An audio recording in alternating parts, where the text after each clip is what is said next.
Hey you, and welcome to this video where I will help you out how to create your account on Coinbase. And for this we go right here to sign up, and then from here we can create our account by first filling in your email address right there, and then we click here on continue. Then right now we need to open our email address because they sent a 6-digit code that we need to fill in. So we go to our email address and then right here we copy paste it right here.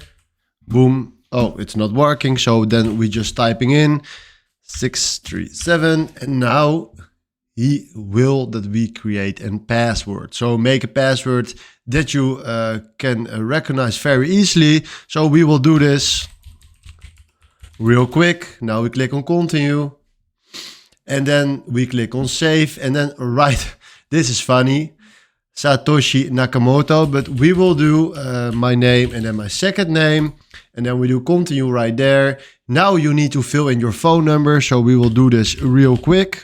Then they send a message to your mobile number, so fill in the code right there.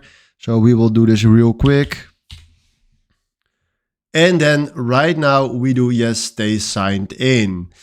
And now we just created our account, and now we need to verify our account. So this is the way how you can create your account, and now our account verification will start. So if you want to know how that works, please click on the next video. This was how you can create an account on Coinbase. Hopefully this was the video where I was looking for. Thanks for watching and have a wonderful day. Ciao.